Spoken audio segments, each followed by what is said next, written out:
we've got the old step van. Zoom, zoom, zoom. And 350 Chevrolet GM Good Wrench. It's actually I think it's either a reman motor, because I know I helped my dad and uncle put it in. And today I'm going to be tightening up the serpentine and accessory drive belts. So let me grab my tools. We'll get right back to it. Now that we've got our tools, which for this top bolt on the alternator, which works as the tensioner on this particular engine, is a 1/2 inch right there, and on the bottom, the pivot point is a 9/16. So let's see if we can't get this loose.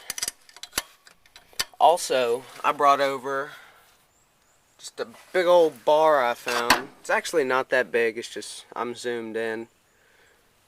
Big old bar to pry the alternator back, to put more tension on your belt, which, see, this has a lot of slack. As it runs, you can see it flopping up and down.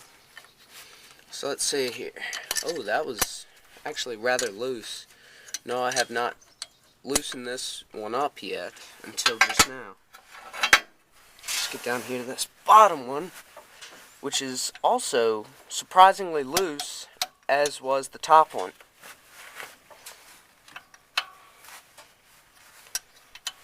So from here, they don't have to come out. They don't need to come out. They shouldn't come out. If they come out after 2 or 3 turns, there's an issue. So what I'm going to do is I'm going to climb up here and put tension on this belt.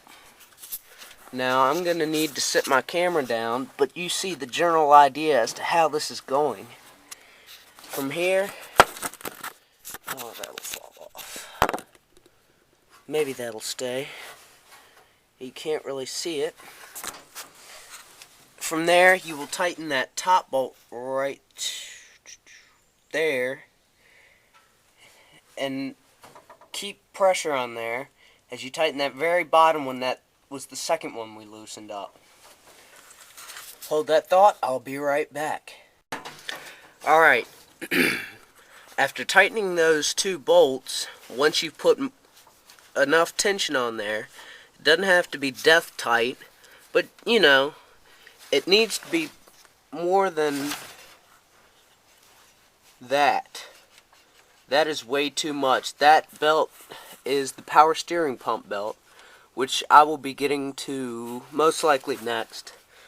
But as you see, that much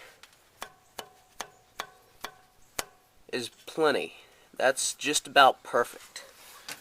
So what I'm going to go do is I'm going to fire it up and show you what the difference between them are. As you can see, I've removed my doghouse, as we call it down here in Virginia, and we have full exposure of the engine. Let's start it up and see how much better it is.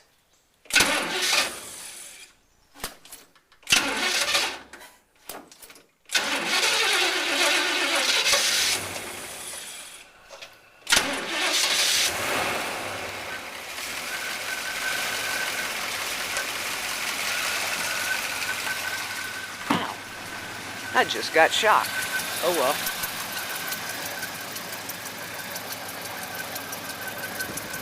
As you can see, it's still got a little bit of flop in it, which I believe is mostly due to the fan, for some reason, seems to be backwards. Maybe not. I don't know, I always thought it blew towards the radiator, but I guess rolling down the road, they'd kind of counteract against each other.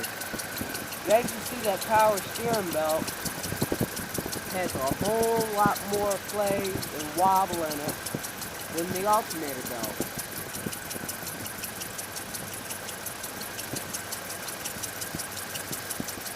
So let's go shut it down. So let's see how much better my charging system seems to be.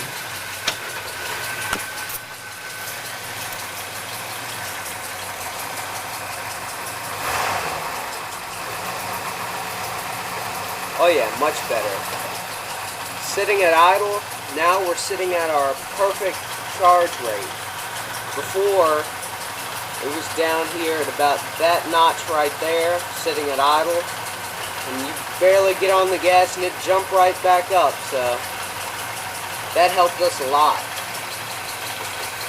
My oil pressure, it's a bit low for idle.